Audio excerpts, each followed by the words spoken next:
Y vamos a leer una vez más el texto de la primera carta de Timoteo, capítulo 3, del verso 14 al 16. Esto te escribo, aunque tengo la esperanza de ir pronto a verte, para que si tardo sepas cómo debes conducirte en la casa de Dios, que es la iglesia del Dios viviente, columna y baluarte de la verdad. Indiscutiblemente grande es el misterio de la piedad. Dios fue manifestado en carne, justificado en el Espíritu, visto de los ángeles, predicado a los gentiles, creído en el mundo, recibido arriba en gloria. ¿Cuántos nos hemos preguntado en alguna ocasión qué es lo que la gente piensa acerca de la iglesia? Específicamente acerca de la iglesia cristiana, la iglesia evangélica.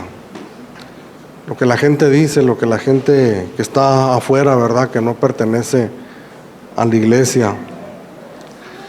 O tal vez sabemos, ¿verdad?, nos lo han hecho saber algunos, hemos escuchado, hemos oído. Pero creo que más importante todavía, aunque es importante lo que la gente piensa afuera, ¿verdad?, pero creo que un poco más importante es qué es lo que aquellos que se dicen creyentes en Cristo piensan acerca de la iglesia. O nosotros mismos que asistimos o pertenecemos a una iglesia, ¿verdad? Nos hemos preguntado, nos hemos cuestionado qué es lo que nosotros pensamos acerca de la iglesia y en qué lugar la tenemos nosotros en cuanto a estima, en cuanto a valoración, en cuanto al conocimiento que nosotros tenemos acerca de lo que la palabra de Dios dice acerca de la iglesia. Yo no sé, ¿verdad? No me ha tocado vivir el tiempo pasado, ¿no? Pero en siglos pasados, pero en este tiempo que vivimos sí percibo una indiferencia acerca de la iglesia cristiana. Personas que se dicen cristianos y que no desean congregarse en algún lugar. Dicen ser creyentes, ¿verdad?, pero que no necesitan asistir a un lugar, a una iglesia, para poder desarrollar su vida como cristianos. Hombres y mujeres que son creyentes en Cristo, pero que no desean que sus hijos lleguen a ser pastores algún día, ¿verdad? Desean que sean ingenieros, doctores, cantantes, artistas, pero no pastor, no, ni ministro tampoco. Y repito una vez más, ¿qué pensamiento tenemos nosotros cuando pensamos acerca de la iglesia de Jesucristo? Aquí el apóstol Pablo toca ese tema tan importante y precisamente en la parte ya central de la carta, la mitad de la carta, y podemos mirar este pasaje como la parte medular de la carta, la parte central de la carta del apóstol Pablo a Timoteo. Hablábamos al principio del inicio de esta carta que el propósito del apóstol Pablo al escribir a Timoteo era precisamente instruirlo acerca del orden en la iglesia, en la congregación que estaba en Éfeso, cómo es que se debía llevar a cabo el culto, quiénes eran quienes debían hacerse cargo de ello, cuál debería de ser su conducta, cuál debería de ser el carácter de aquellos hombres y mujeres que se iban a hacer cargo del servicio en la iglesia cristiana. Entonces el apóstol Pablo escribe aquí en el versículo 14 y le dice a Timoteo, esto te escribo, aunque tengo esperanza de ir pronto a verte, para que si tardo sepas cómo conducirte en la casa de Dios. Es decir, el apóstol Pablo deseaba estar con Timoteo. Para él lo ideal hubiera sido estar con él, ¿verdad?, y hablar cara a cara. Sin embargo, él sabía, por alguna razón que él conocía, sabía que no le iba a ser posible estar ahí con Timoteo, y entonces se dispone a escribirle. Y para esta razón le dice, para que si tardo, sepas cómo conducirte en la casa de Dios. Pero no es únicamente una exhortación para Timoteo personal que le está diciendo a él, ¿verdad? Tú, Timoteo, yo deseo que tú sepas cómo debes de conducirte, porque eres el obispo de ese lugar. Sino que está escribiendo hablándole a Timoteo, pero le está hablando a toda la iglesia. Más adelante en el versículo 12 del capítulo 4, el apóstol Pablo le dice a Timoteo que él tiene que ser ejemplo de los creyentes. Es decir, es una demanda para todo creyente. Que ese es el propósito de la carta, que sepas, Timoteo, y que sepa toda la iglesia de Éfeso. Y más adelante, cuando esta carta circuló y hasta nuestros días, que ha llegado hasta nosotros, pues no nos debe de quedar duda, ¿verdad? Que también es para nosotros, nos dice, que esta carta específicamente es para que nosotros sepamos cómo debemos conducirnos en la casa de Dios.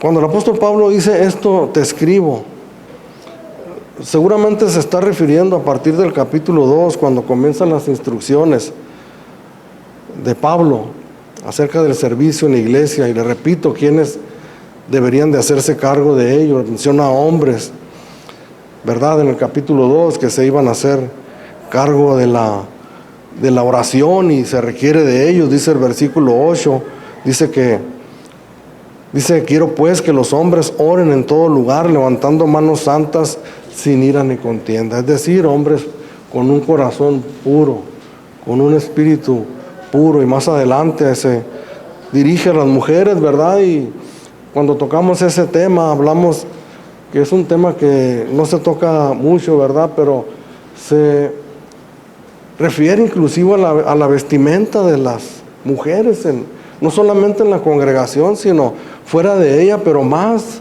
dentro de la congregación. Y eso lo hablamos de manera amplia ese día que compartimos este pasaje. A partir del capítulo 3 nos habla también del carácter de los hombres de Dios, del 1 al 7, del versículo 8 al 13 nos habla de otros hombres llamados diáconos, y cuando miramos las características de estos varones, miramos hombres serios, hombres íntegros, hombres con un corazón puro, ¿verdad? Decíamos, no perfectos, obviamente, aunque tanto de los obispos como de los diáconos les habla y les dice que sean irreprensibles. Sin embargo, sabemos que no existe la perfección mientras estemos en este mundo. Sin embargo, que se comience a manifestar una búsqueda y un deseo por ir alcanzando cada vez más una estatura, una medida que nos marca la palabra de Dios, y que es la estatura del varón perfecto, que es Cristo Jesús. Marido de una sola mujer, sobrio, prudente, decoroso, hospedador, apto para enseñar, no dado al vino, no pendenciero, no codicioso de ganancias deshonestas, sino amable, apacible, no avaro. Nos habla también de las hermanas, también aquí en el versículo 11 vuelve a tocar el tema de las mujeres. Asimismo sean honestas, no calumniadoras, sino sobrias, fieles en todo. Entonces nos habla, hermanos, esta parte de la escritura, lo que el apóstol Pablo le está diciendo a Timoteo: te he escrito esto para que sepas cómo conducirte en la casa de Dios. Esto quiere decir, hermanos, sin lugar a dudas, que hay una conducta, ¿verdad? Y hablamos de un orden dentro de la iglesia, y decíamos en aquella ocasión que no necesariamente estamos hablando de un orden en el servicio o en el culto de la liturgia, que no estamos hablando de que si la oración va a ser antes de la predicación o después, o los cantos van a ser después de la oración o antes, o recoger la ofrenda, en qué lugar del servicio va a ir. No estamos hablando meramente de cosas externas, sino estamos hablando de conducta, porque es lo que dice el apóstol Pablo, para que sepas cómo conducirte en la casa de Dios.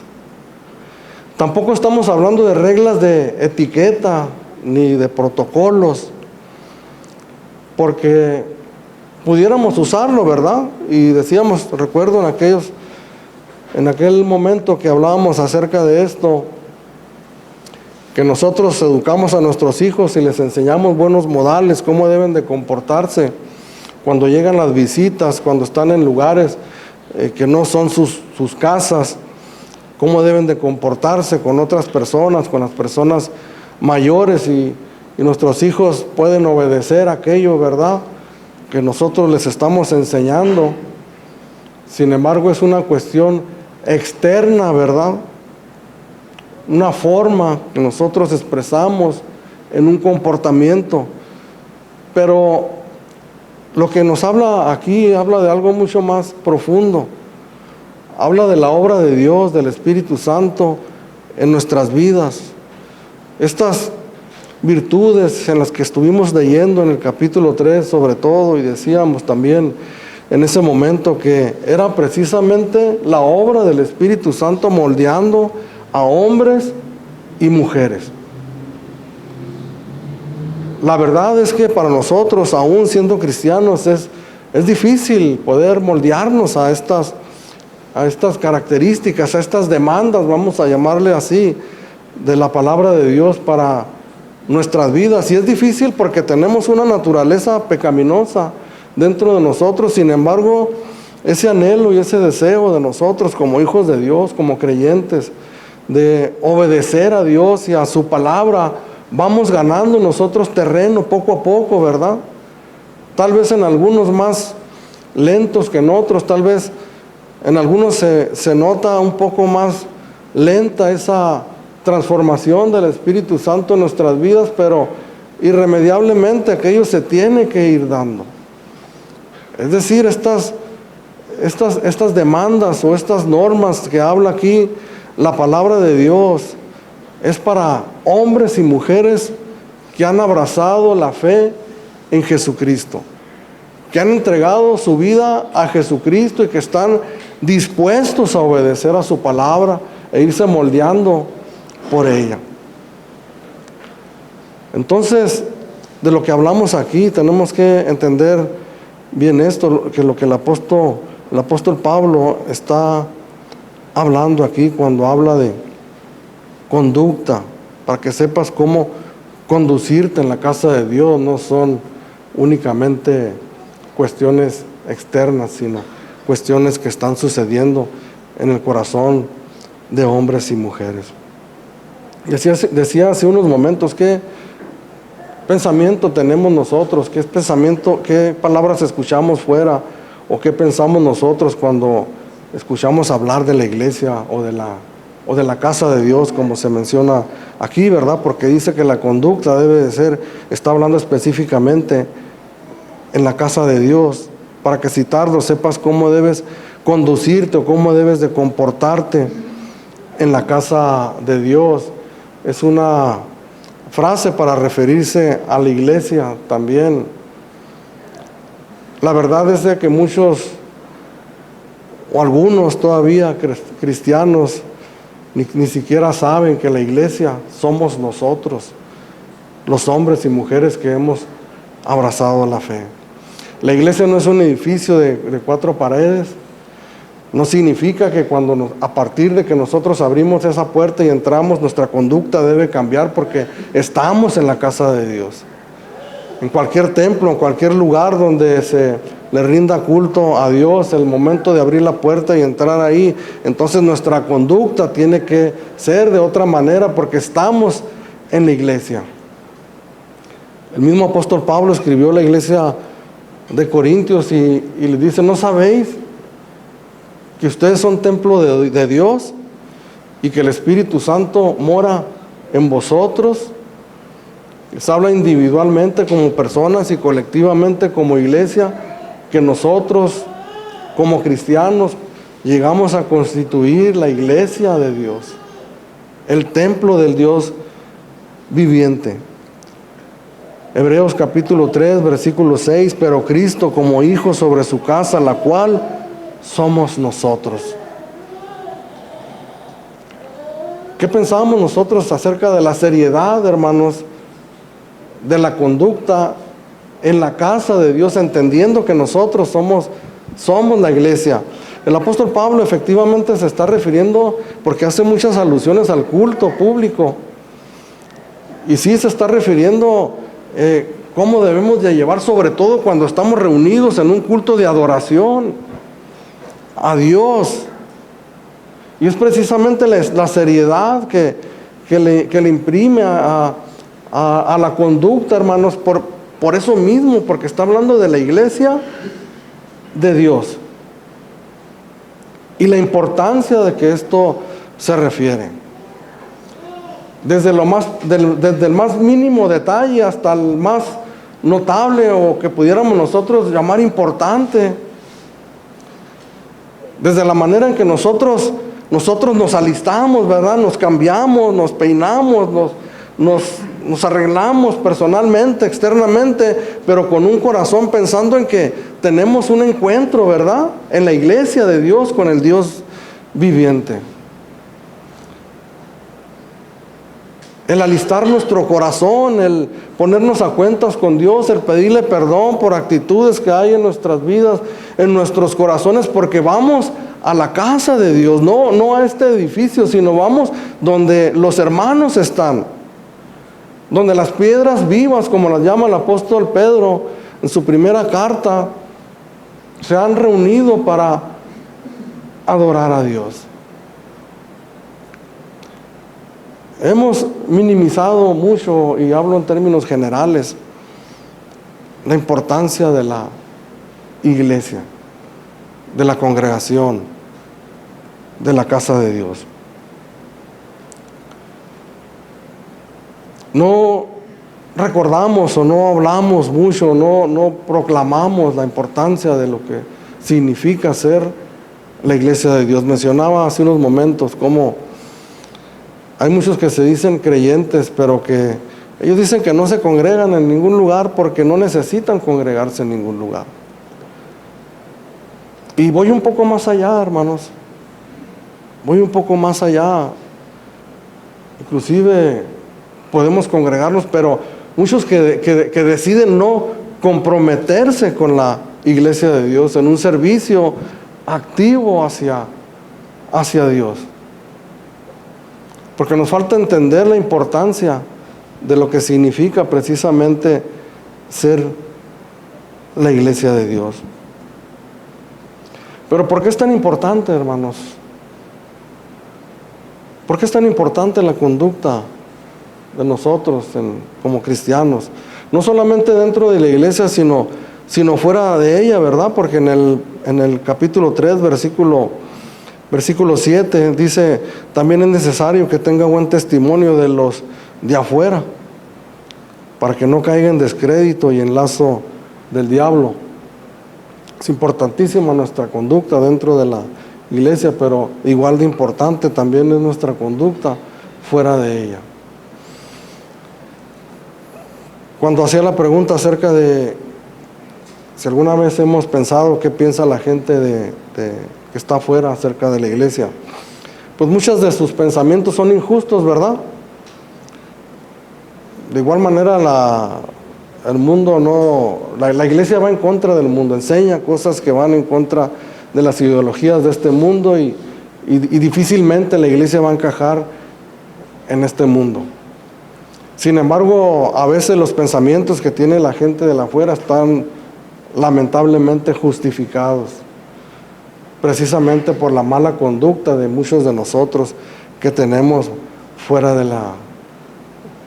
la iglesia. Pero ¿por qué es tan importante, hermanos,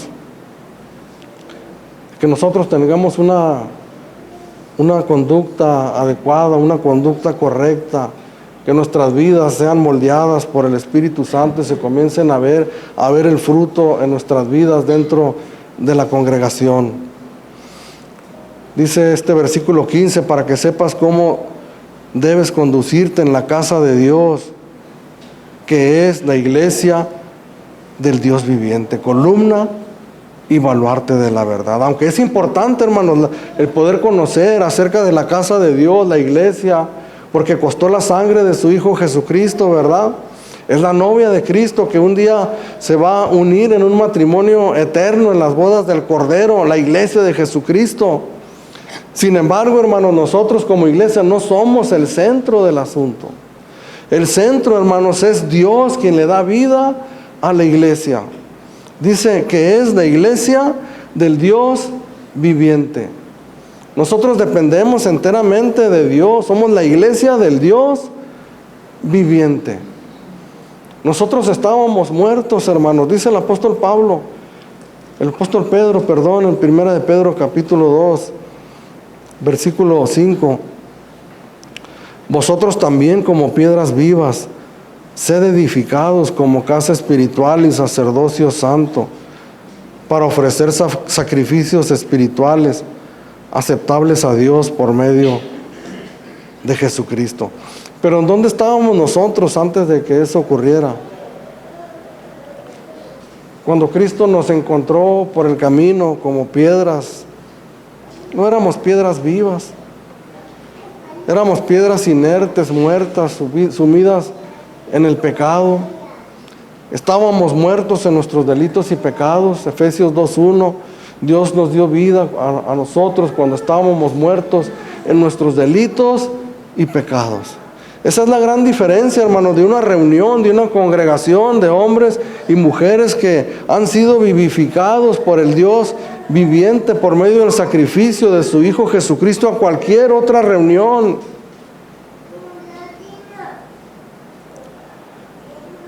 A cualquier otro lugar donde se reúnan personas y hablen de cualquier cosa, pero que no sea Dios el centro de ello. ¿Por qué es tan importante la conducta, hermanos, de nosotros como cristianos, como creyentes en Cristo? Precisamente por eso, que podamos entender nosotros y tener el pensamiento correcto de que somos nosotros el templo y la morada de Dios. Que si habemos cristianos aquí reunidos, tengamos la certeza y la seguridad que Dios está entre nosotros, que mora entre nosotros, que somos su pueblo y que Dios prometió que iba a morar entre su pueblo, entre nosotros. Todo lo que nosotros hacemos, hermanos, todo lo que nosotros pensamos, todo lo que nosotros decimos, todo lo que nosotros sentimos como cristianos, lo hacemos siempre en presencia del Dios viviente. El principio de la sabiduría, escribió el proverbista, es el temor a Jehová. ¿Y qué significa el temor a Jehová? No es el temor a hacer algo algo incorrecto y que Él me vaya a castigar por ello. El temor y la reverencia a Dios es el estar consciente que siempre estamos en su presencia, que siempre los ojos de Dios están puestos sobre nosotros. Que nosotros como cristianos, hermanos, juntos hacemos la iglesia. Perdóneme lo que le voy a decir, pero no somos, hermanos, nosotros no somos un teatro donde se montan obras ficticias. No somos un mercado, no somos un sobre ruedas. No somos un auditorio donde se habla cualquier cosa. Perdónenme, hermanos, no somos un circo. Somos la iglesia del Dios viviente. Hombres y mujeres que han sido lavados con la sangre de Jesucristo. Que se espera de nosotros, hermanos, una conducta. Y esa conducta está especificada claramente en la palabra de Dios. Todo lo que nosotros hacemos aquí, hermanos, cuando la iglesia está reunida, todo lo que nosotros hacemos, la adoración, la alabanza, la oración que tenemos cuando comenzamos el servicio, antes de comenzar el servicio, la predicación de su palabra, las conversaciones que nosotros tenemos cuando tenemos lo que hemos llamado coinonía, la comida, cuando comemos nosotros juntos, hermanos. Todo, absolutamente lo que nosotros hacemos mientras estemos reunidos como iglesia tiene una seriedad tremenda, como tal vez no nos hemos llegado nosotros a imaginar. Dice la palabra de Dios que Dios no es Dios de muertos, sino de vivos. Somos la iglesia, hermanos, del Dios viviente. Es un privilegio poder pertenecer a la iglesia de Jesucristo y nosotros lo debemos de manifestar dentro de ella y fuera de la iglesia. Dice aquí más adelante que esta iglesia de Dios viviente es columna y baluarte de la verdad.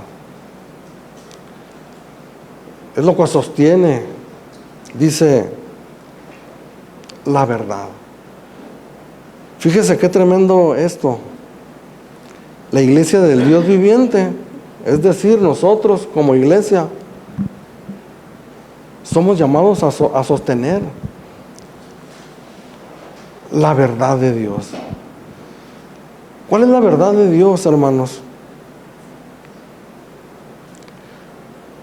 ¿A qué se refiere el apóstol Pablo cuando habla de la verdad?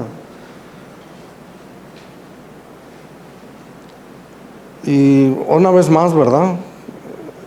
No me tocó.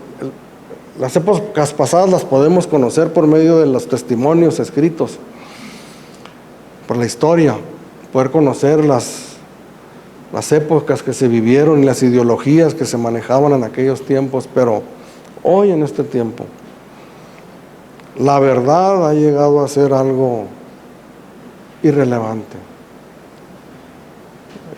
Depende de cómo nosotros miremos las cosas. Pero ¿de qué verdad habla la palabra de Dios? Habla la verdad absolutamente en todo, en todos los temas, en todas las situaciones, en cualquier tipo de cuestiones que nosotros tengamos. Dios tiene la verdad por medio de su palabra. Acerca del matrimonio, Dios tiene la verdad. ¿Es lícito el divorcio? Dios tiene la verdad y específicamente lo declara en su palabra. ¿Es lícito que dos hombres se unan en matrimonio? Dios tiene la verdad en su palabra. ¿Es lícito que una mujer deseche el fruto de su vientre o lo aborte? Dios tiene la verdad en su palabra. Somos nosotros el sostén de la verdad. Hay personajes, hermanos, muy conocidos en el internet. Hay un personaje muy conocido que se llama Agustín Laje. Él habla de todos los temas, ¿verdad? Políticos y de todos los temas, pero él habla mucho acerca de la ideología de género y acerca del aborto. Y defiende muy bien esas posturas, tiene muy buenos argumentos. Sin embargo, este varón, él ha declarado abiertamente que él es, cuando le preguntan que si qué religión profesa, él dice que es católico, pero que es un católico que no asiste a la iglesia y que no lee la Biblia. Es decir, es un alma necesitada, igual que cualquier alma que no tiene a Cristo, de conocer al Señor. Sin embargo, en estos puntos que coinciden con nosotros, tiene una postura coincidente con la nuestra. ¿Y qué es lo que miramos? Yo este varón lo he mirado en púlpitos de iglesias, ¿verdad?, donde lo invitan a hablar acerca de este tema. Cristianos que tomamos sus argumentos para defender, ¿verdad? Pero ¿dónde estamos nosotros, los hombres de Dios, las mujeres de Dios, sosteniendo estas verdades, hermanos? Que están siendo bombardeadas en este tiempo. Dejará el hombre a su padre y a su madre y se unirá a su mujer y serán los dos una sola carne. Verdad absoluta, no a medias, no medias tintas o como lo quieran mirar, no, es como dice la Escritura. Y creó Dios al hombre, varón y hembra, los creó. Así, tajantemente. Esa es la verdad de la palabra de Dios. Cualquier tema que nosotros queramos mirar, hermanos, el punto es que hay temas polémicos, difíciles de tratar, y a veces hemos renunciado nosotros a hablar acerca de ellos para congraciarnos con el mundo donde nosotros vivimos. La verdad de la que habla aquí el apóstol Pablo es la verdad de Dios, la verdad absoluta. No hay varias verdades, no hay la verdad filosófica, la verdad científica y la verdad religiosa o todo tipo de verdad. Hay una sola verdad y de ella emanan toda la verdad acerca de todos los temas. ¿De dónde viene el hombre? Estoy completamente seguro que los jóvenes que están aquí sentados y que han ido a una escuela les han dicho pues lo que ya conocemos, ¿verdad? Sin embargo, lo que les acabo de mencionar hace unos momentos, que creó Dios al hombre y a la mujer, los cielos, todo lo que nosotros miramos, esa es la verdad absoluta y que está escrita en la palabra de Dios. La verdad acerca de nuestro destino eterno está escrita en la palabra de Dios. ¿Hay vida después de la muerte? ¿Hay condenación eterna? ¿Hay salvación eterna? Si hay condenación, ¿qué es lo que me puede llevar a condenarme eternamente? Si hay salvación, ¿qué es lo que me va a salvar? Aquí está la verdad absoluta y la iglesia es columna y baluarte de esa verdad. Y hemos hablado, hermano, que la iglesia somos usted y soy yo. Y que somos el sostén de esa verdad. Repito, hermanos, no somos un circo, no somos un mercado sobre ruedas, no somos un auditorio. Somos la iglesia del Dios viviente. Y tenemos temas importantes, muy importantes, que proclamar en este mundo, en esta vida. Que no son solamente doctrinas o filosofías o palabras, porque claramente el apóstol Pablo está hablando de conducta para que sepas cómo debes conducirte. No solamente le está diciendo para que sepas lo que tienes que hablar, lo que tienes que decir. Vayamos entonces a institutos, a universidades donde nos enseñan a predicar, a pronunciar bien las palabras, ¿verdad? Aprender oratoria y poder hablar bien para que la gente nos escuche y vámonos olvidando de nuestras prácticas, de nuestras conductas. No, la verdad se sostiene no solamente con palabras, sino también demostrando al mundo el efecto que tiene el Evangelio de nuestro Señor Jesucristo sobre nuestras vidas. Hablamos mucho del discipulado, ¿verdad? Qué importante es el discipulado, el discipular a hombres y mujeres. Sin embargo, al hablar de discipular, estamos hablando de tomar a hombres y mujeres que han rendido sus vidas a Jesucristo, que han reconocido su necesidad, ¿verdad? Su pecaminosidad, su necesidad de Dios. Y Dios ha obrado en ellos, entonces ellos están listos para ser moldeados no por el discipulador, sino por el Espíritu Santo a través de la palabra de Dios que va a escuchar de aquel que le va a instruir y le va a enseñar. Un corazón dispuesto a escuchar, hermanos. Un corazón dispuesto a reconocer lo que tengo que arreglar en mi vida, lo que tengo que corregir. Ahora que miraba a mi esposa y me acordé, porque yo siempre ponía como ejemplo cuando era un niño que me fracturé la pierna. Me acuerdo que el doctor, tenía como 8 años, 9 yo, el doctor antes de enyesarme la pierna la tuvo que acomodar en su lugar y pues me dolió mucho. Y mi esposa, cuando estaba hospitalizada, pues cada vez que la movían le dolía mucho porque tenía el hueso fuera de su lugar. Sin embargo, pues fue necesario, ¿verdad?, ponerlo donde iba para poder arreglar lo que ahí había. Es decir, restaurar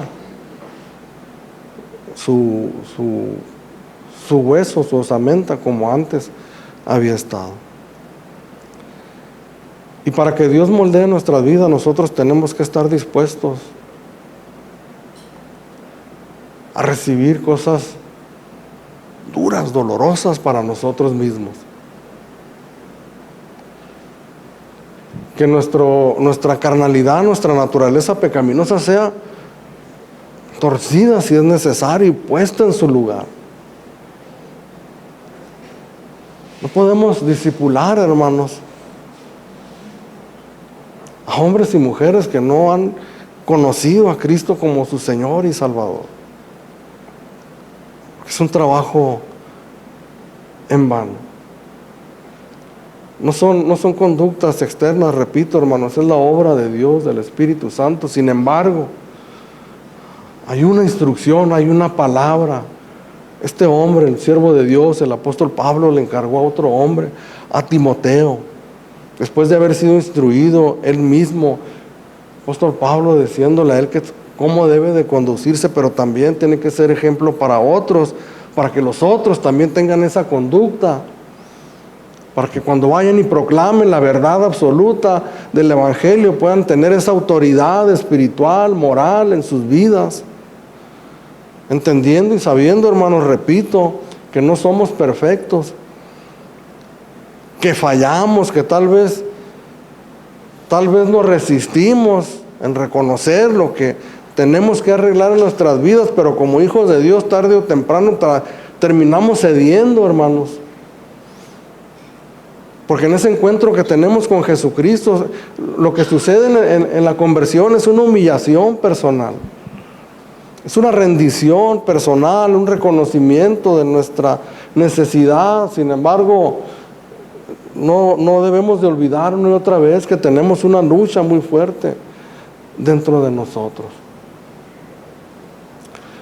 Hay grandes temas que comunicar aquí dentro de la iglesia. A los matrimonios, a los varones, a las mujeres, a los jóvenes.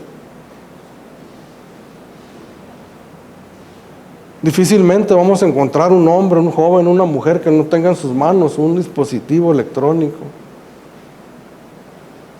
Supiéramos, hermanos, y lo sabemos porque nosotros tenemos uno también, que todo tipo de información llega a nuestras mentes, por nuestros oídos, y llega a nuestras mentes y baja a nuestro corazón.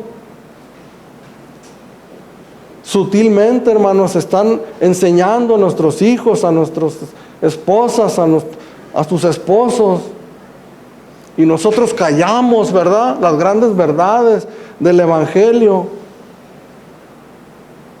Lo que verdaderamente debemos nosotros proclamar, las verdades absolutas de Dios. No es mi verdad, hermanos. No es la verdad de usted, lo que usted piensa, lo que usted cree, lo que usted ha llegado a conformar a lo largo de toda la vida, que ha ido moldeando sus pensamientos. No. Todo eso, dijo el apóstol Pablo, lo tengo por basura. La verdad absoluta es la verdad de Dios, que estamos nosotros apenas conociendo. No la conocemos todavía toda. Estamos instruyéndonos, estamos conociendo la verdad de Dios a través de su palabra. No tengamos temor, hermanos, no tengamos vergüenza cuando confronten las verdades de este mundo con la nuestra. No tengamos temor en decir que Dios es el creador de todas las cosas. Si nosotros analizamos los argumentos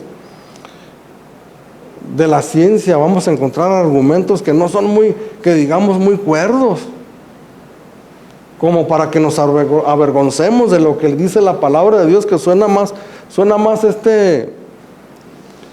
más lógico, que un Dios todopoderoso, que todo lo puede, creó todas las cosas que hay de una manera ordenada,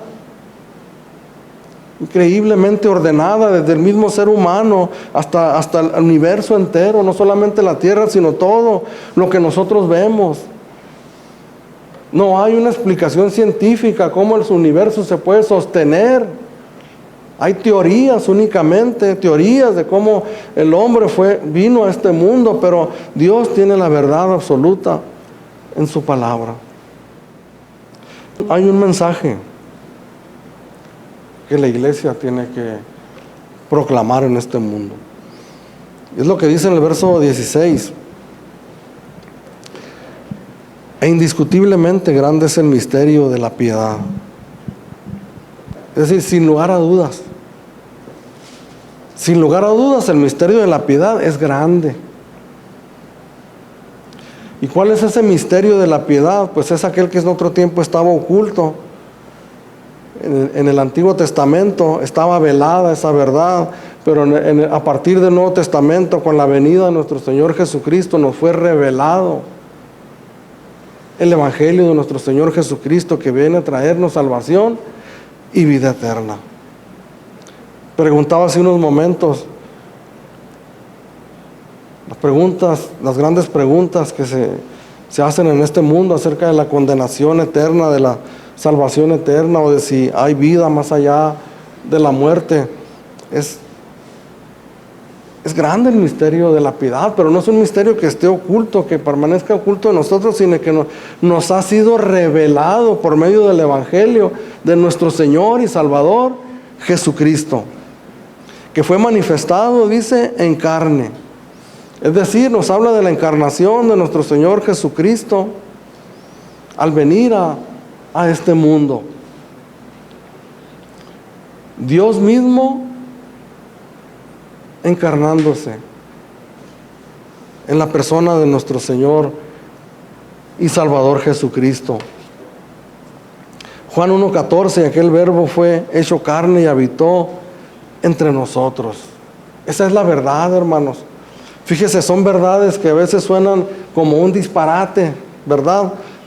Por eso a veces nosotros callamos, porque decimos, no, pues estas palabras no suenan muy coherentes, ¿verdad? Hay otros mensajes más que llaman más la atención que pero este es el mensaje antiguo. No solamente a partir del Nuevo Testamento, sino estaba velado, pero en el Antiguo Testamento. Isaías capítulo 53, despreciado y desechado entre los hombres, varón de dolores, experimentado en quebranto. Y nosotros como que escondimos de él el rostro. Isaías no sabía de quién estaba hablando, pero el Espíritu Santo sabía de quién estaba hablando, profetizando la venida de nuestro Señor Jesucristo. El hecho de la encarnación de Jesucristo, hermanos, tiene una gran importancia para nosotros, porque podemos ver el gran amor de Dios por nosotros en la encarnación de Jesucristo. Segunda de Corintios capítulo 8, versículo 9, yo se lo leo. Porque ya conocéis la gracia de nuestro Señor Jesucristo, que por amor a vosotros se hizo pobre, siendo rico, para que vosotros con su pobreza fuésemos enriquecidos.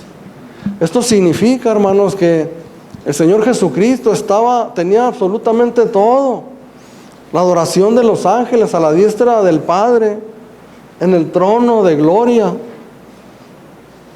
en un lugar maravilloso al lado del Padre.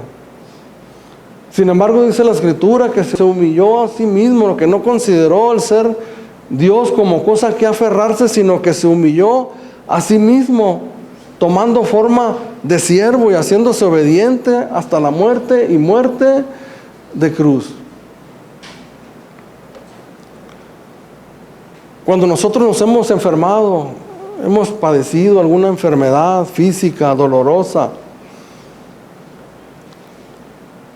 Ahí nosotros podemos darnos cuenta de la fragilidad de nosotros como seres humanos. Cuando miramos las muchas limitaciones que nosotros tenemos como personas, como hombres naturales, las grandes dificultades que implica, hermanos, el estar en un cuerpo humano.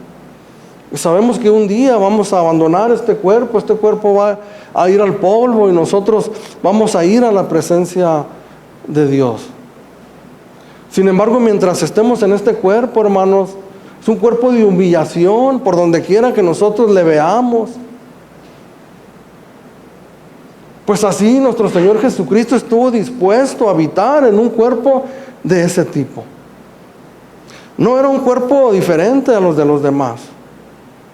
Llegó a ser un cuerpo diferente cuando en la resurrección, cuando adquirió un cuerpo glorificado, pero cuando se encarnó y vino a este mundo en la forma de un bebé,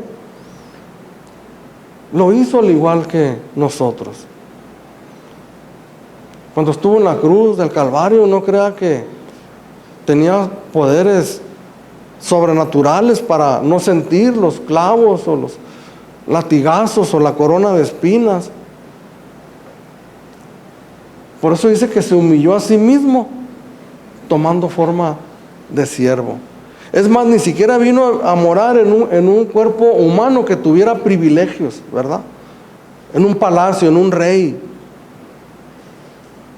en alguien que pudiera ser por su situación más llevadera su estancia en este mundo. Tomó forma de siervo. ¿Para qué? Para que por su pobreza nosotros fuésemos enriquecidos. Y qué tristeza, hermanos, que cambiemos esa gran verdad para decir que el Señor Jesús vino a morir para que nosotros fuéramos prosperados económicamente. Porque Él se hizo pobre para que todos nosotros tuviéramos mucho dinero y fuéramos ricos. Para que nosotros fuésemos enriquecidos y llegásemos a ser nosotros esa iglesia del Dios viviente, columna y baluarte de la verdad. Esa es la verdad, hermanos, absoluta. Que Dios vino a habitar en la persona de nuestro Señor Jesucristo en un cuerpo humano, que fue justificado en el Espíritu. Esta palabra también, porque no es justificado de la manera que fuimos justificados nosotros en nuestros pecados. Esta palabra también se puede traducir como vindicado, y la palabra vindicado significa defender a quien se haya injuriado, calumniado injustamente. Si alguien fue calumniado y vituperado injustamente, ese fue nuestro Señor Jesucristo. A veces nosotros creemos, ¿verdad?, que se han comportado con nosotros de manera injusta, pero nadie como nuestro Señor Jesucristo. Fue menospreciado terriblemente. Aquella multitud que le seguía terminó volviéndose contra Él. Aquellos que una semana antes decían Hosana al que viene en el nombre de Dios, decían crucifícale, crucifícale. Sus propios discípulos atemorizados lo abandonaron cuando fue llevado a la cruz del Calvario. Sin embargo, la grandeza de la palabra de Dios nos revela que nuestro Señor Jesucristo no quedó ahí, que no quedó en una tumba sepultado, sino que fue levantado entre los muertos, fue resucitado y ascendió al Padre, y en estos momentos está sentado a la diestra de Dios. En la misma cruz, al mismo pie de la cruz, un mismo soldado decía: verdaderamente este hombre era Hijo de Dios.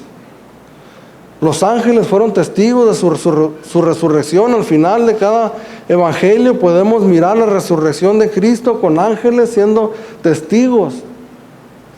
El levantarse nuestro Señor Jesucristo de la tumba nos habla que Él cumplió lo que ningún hombre puede cumplir. Ninguno de nosotros podemos decir que vamos a padecer, que vamos a sufrir y que nos van a matar y que al tercer día nos vamos a levantar. Podemos decirlo, pero no cumplirlo. Y el único que lo cumplió fue precisamente nuestro Señor Jesucristo. Sí, fue injuriado, fue vituperado, pero fue también justificado, fue vindicado en la resurrección de entre los muertos. Fue declarado Hijo de Dios con poder según el Espíritu de santidad por la resurrección de entre los muertos. Romanos capítulo 1, versículo 4. Y fue predicado a los gentiles, creído en el mundo y recibido arriba en gloria. Tenemos un mensaje que proclamar, hermanos. Tenemos una verdad que anunciar. Tenemos que estar seguros de esa verdad, no debemos de titubear. Si estamos aquí, si estamos nosotros todavía parados, firmes delante de Dios, es porque Él un día salvó nuestras vidas. A veces entiendo que viene la duda, que vienen circunstancias a nuestra vida que nos mueven, ¿verdad? Y la mente, por más fuerte que nos creamos, empieza a titubear. Sin embargo, debemos devolvernos a la palabra, ministrarnos, predicarnos a nosotros mismos y poder entender que en lo que nosotros hemos creído es la verdad absoluta. Eso es lo que se critica a la iglesia, ¿verdad? La soberbia de que ellos dicen que tienen la verdad absoluta. No, nosotros tenemos a Jesucristo, que Él dijo que era la verdad y que es la verdad de Dios. ¿Qué es lo que nosotros somos, hermanos? ¿Cuál es nuestra identidad? Individualmente somos hijos de Dios. Somos pecadores redimidos con la sangre de Jesucristo. Y la evidencia que tenemos para nosotros mismos es que nuestra vida no es la misma que el día que el Señor Jesús nos salvó. Y no hablo de que no es la misma en el sentido de que somos un poco más educados, o que inclusive hemos dejado malos hábitos, vicios incluso, sino que nos damos cuenta que algo dentro de nuestro corazón está cambiando. La esencia de nuestra vida, nuestra alma, que ya no somos los mismos. El Espíritu mismo da testimonio a nosotros que somos hijos de Dios. Ninguna condenación hay, dice el apóstol Pablo, escribió en Romanos 8:1, para los que están en Cristo Jesús. Los que andan, no los que andan conforme a la carne, sino conforme al Espíritu. No que seguimos militando como siempre hemos vivido, pensando en lo mismo, ¿verdad? En nuestro corazón, en nuestra mente, sino que algo verdaderamente está sucediendo en nuestras vidas. Y que junto con otros creyentes venimos a constituir juntos la iglesia del Dios viviente, donde Dios mora en su presencia. Y es Dios, hermanos, quien hace la obra en su iglesia, es Dios quien la transforma. Y somos nosotros quienes prestamos oído a su palabra y gozosos y deseosos de agradarle a Él, deseamos y anhelamos obedecerle. ¿Qué somos nosotros? No somos un circo, no somos un mercado, hermanos. Somos la iglesia del Dios viviente.